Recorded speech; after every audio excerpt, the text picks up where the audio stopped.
আসসালামু আলাইকুম, welcome to Sharmili kitchen. আজ আমি আপনাদের সঙ্গে শেয়ার করতে যাচ্ছি বাটাবাটি বা ব্লেন্ড করার ঝামেলা ছাড়াই সিম ভর্তা রেসিপি।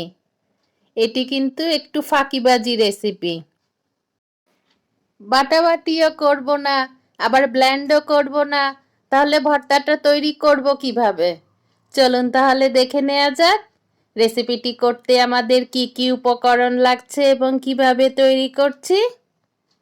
এই ভর্তাটি কিন্তু গরম ভাত বা বউয়ার সঙ্গে দারুণ জমবে। যা শীত পড়েছে, এই শীতে কিন্তু গরম ভাত বা বউয়ার সঙ্গে এই ভর্তাটি হলে মন্দ হয় না। ব্যাপারটা দারুণ হবে, আর কোনো কিছুর দরকারই হবে না।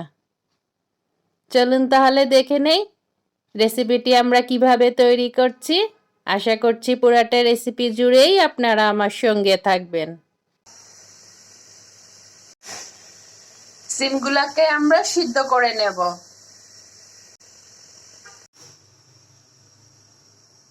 পাত্রে আমি দিয়ে দিচ্ছি সরিষার তেল।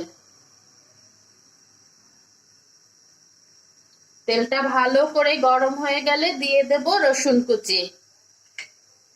ভালো করে গরম হয়ে গেলে দিয়ে দেব রসুন কুচি। রসুনটা একটু হালকা লাল করে নেব।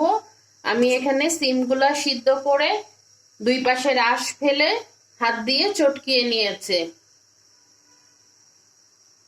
সিদ্ধ করে নিয়ে দুপাশের আঁশটা ফেলে ভিতরের পোকা আছে কিনা চেক করে নিয়ে হাত দিয়ে ভালো করে চটকে নিয়েছি।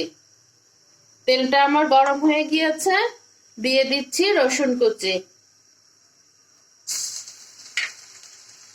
দিয়ে দিচ্ছি কাঁচামরিচ কুচি,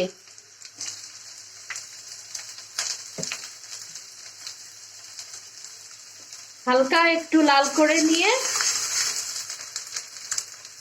দিয়ে দেব বয়েল করে রাখা হাত দিয়ে চটকানো সিম।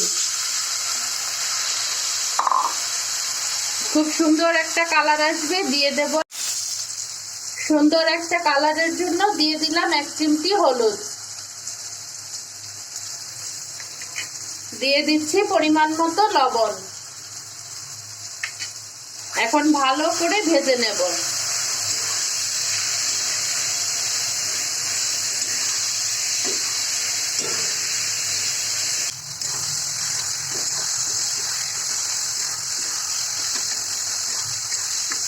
এ পর্যায়ে এসে দিয়ে দেব কিছুটা ধনেপাতা এবং পেঁয়াজ কুচি।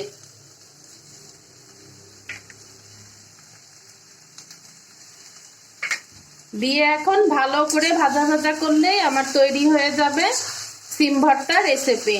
গরম ভাতের সঙ্গে দারুণ জমবে এই রেসিপিটি।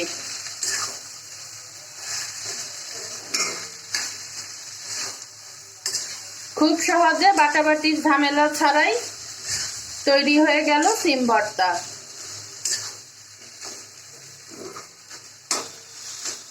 লবণটা অবশ্যই চেক করে নেব।